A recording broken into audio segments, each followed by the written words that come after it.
Hello, and welcome to the long-awaited February book review. Luckily for you guys, this is the shortest month of the year.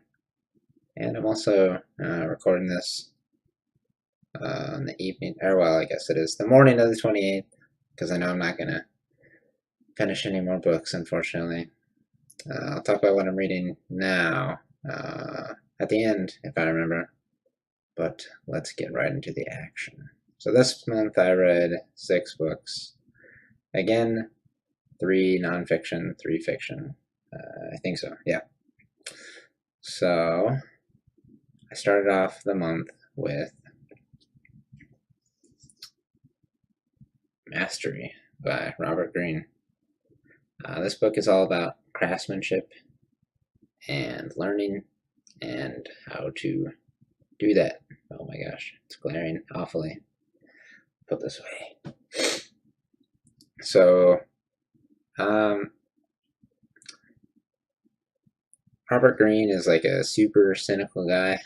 So he like has no faith in people, and all of his books reflect that, which is annoying because I'm not a very cynical guy.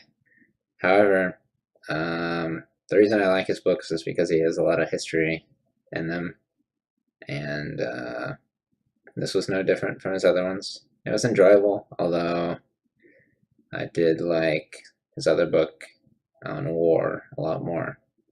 Because this one had a bunch of people that I didn't really care about, like a boxing coach, or there's like a modern dance person in there that I didn't really care about, but like, it's a book on war. I love war.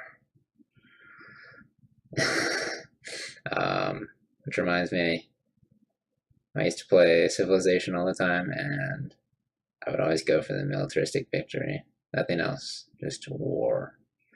So, anyways, it was an okay book, but there are parts that are like where it goes into super cynicism, and I don't like it. But if you like history, check out Robert Greene with another E. Yeah, there's an E on the end. Robert Greene. All right.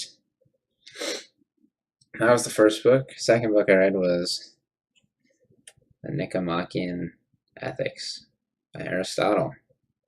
So this was a philosophy book, and yeah, yeah.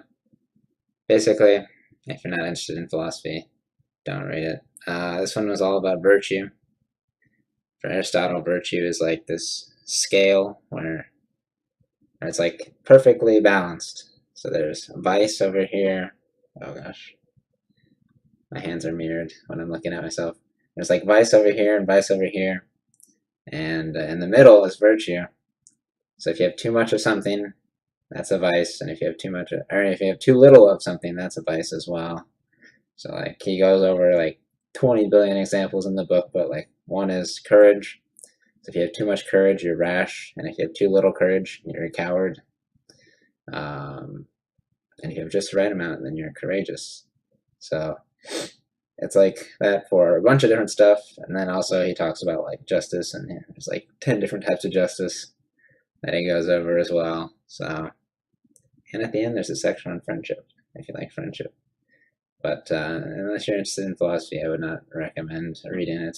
It's okay though, and I will definitely have to revisit it because I read it kind of fast just to try to get through it, and yeah, some of the parts take a while to digest, but I'll revisit it at a later date. Alright, third book I read was When Einstein Walked with Gödel, Excursions to the Edge of Thought. So this was a collection of a bunch of mathematical and science pieces, and was super interesting. The parts on Gödel are amazing. And then there's a lot of stuff that I already knew about. Talked about Benoit Mandelbrot, the chaos theory guy. Talked about Alan Turing, and yeah, okay, it was pretty much all good except for when it talked about computers and Alan Turing, because this guy is super gay for Alan Turing. all he mentions in the Alan Turing chapter is how gay Alan Turing is, and how much he loves Alan Turing, and how Alan Turing is way better than John von Neumann, which is not true. John von Neumann is the boss, and just can't get over how gay Alan Turing is and how not gay John von Neumann is. Yeah, and then at the end, he also proposes that maybe Turing was assassinated instead of committing suicide. But so it was all pretty much interesting, except for the chapter on Alan Turing, because I was just, I don't know what this guy's deal is. So if you're interested in math, and I mean, it doesn't go into anything crazy. It just kind of gives a what's the word?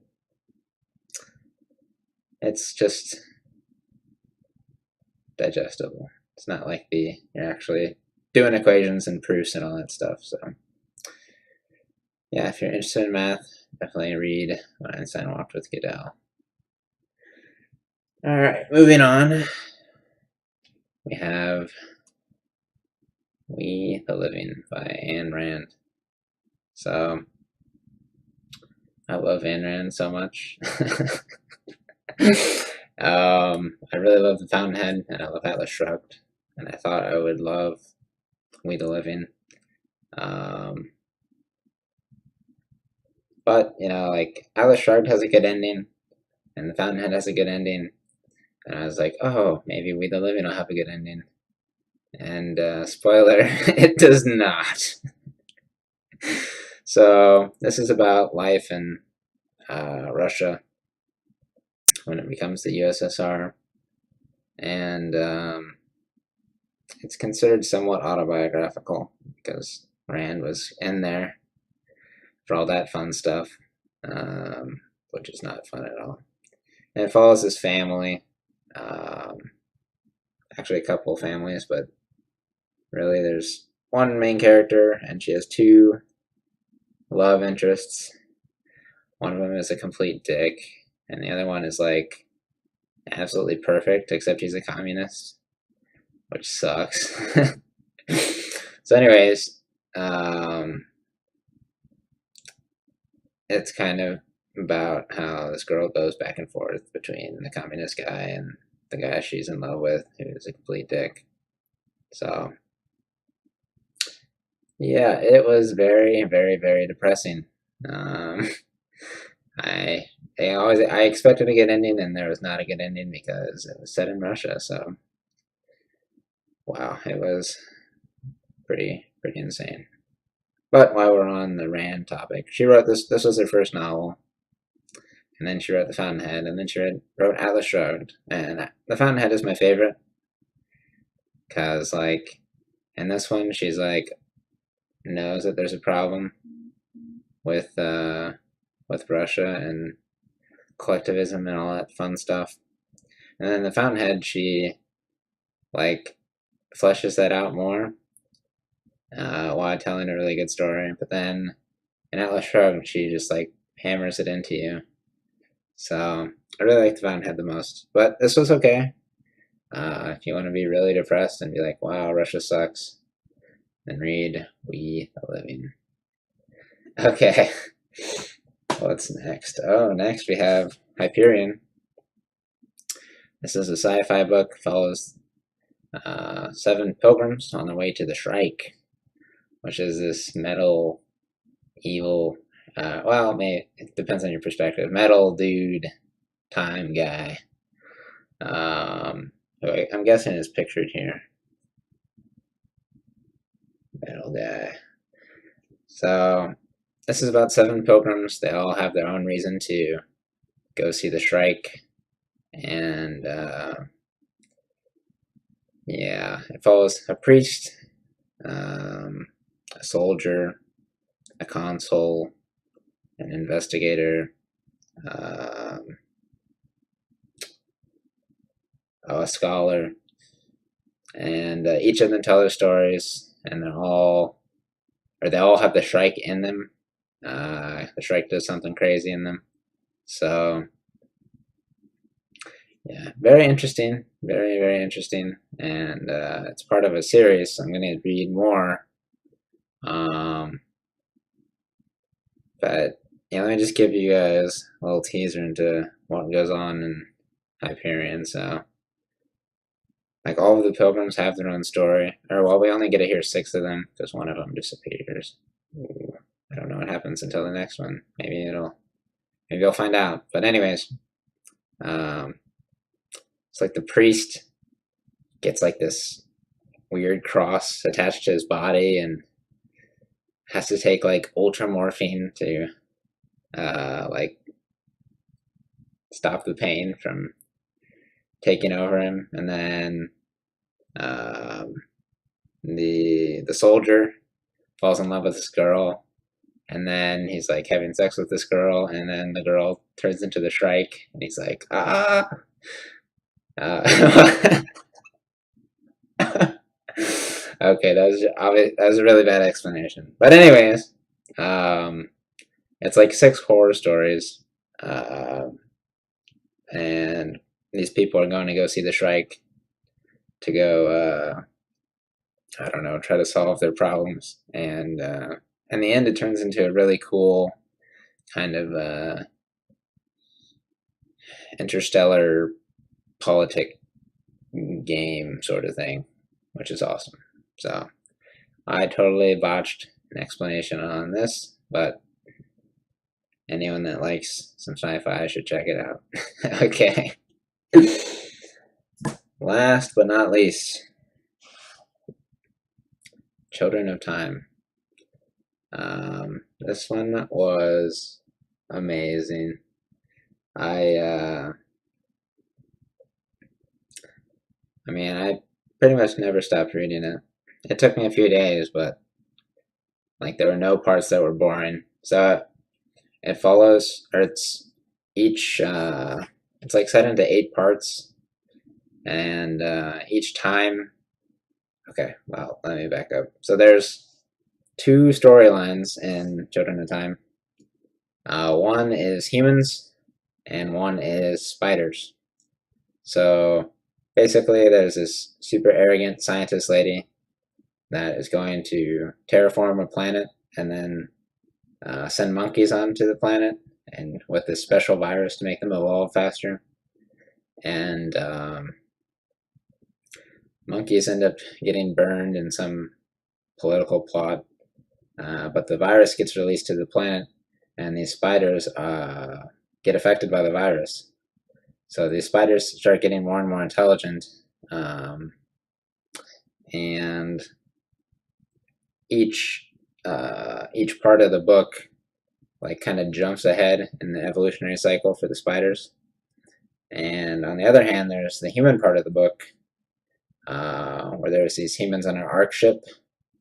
So basically, the super arrogant scientist lady was from a like really advanced time, and then Earth underwent some political strife and became uninhabitable. So, like a century later, they sent off these ark ships, which just had a bunch of people in this big spaceship, and it follows them at different points in time throughout the book as well. And then eventually they come into conflict because the Ark people want to settle on this terraformed planet, and there's this super advanced scientist lady that doesn't want them to settle on the planet because she wants her own experiment to work out. So there's some human and human conflict and some human spider conflict. So when I was first reading it, I got like really freaked out because I don't like spiders, and it was talking about like big spiders and all the stuff that they would do. But the more you get through the book, the more you're like rooting for the spiders. Like, yeah, go spiders! You get those humans. So the ending was very well done as well. I said well way too many times. The ending was very good. It was not what I expected at all, but very good, very awesome. So if you like sci-fi, if you like spiders, even if you don't like spiders, you'll like spiders by the end of the book because Children of Time was pretty dang awesome. Okay, so that was all the books I read. this month. I was trying to read some more. I'm reading some books now. One's on Python, and it's only like 200 pages, and I was trying to read it, but like it's not going to get finished anytime soon because all the examples in the book are not working. So I have to go and try to debug everything and fix it all. And the other book I'm reading is another sci-fi book that's in a series that I am continuing. So next month I think I'm going to read at least like 5-ish sci-fi books. I'm going to try to get through Neil Stephenson's books, although they're super long. So hopefully I can get through those, and then I'll also be working on some books on Python and maybe some Metasploit stuff. So yeah, I have a lot more time on my hands now to read because I quit my job. So I have like 60 hours a week now that's not being filled. Just me learning stuff. So next month should be good. And thank you guys for watching. And I think that's all I had to say. Yeah. All right, I'm out. Peace.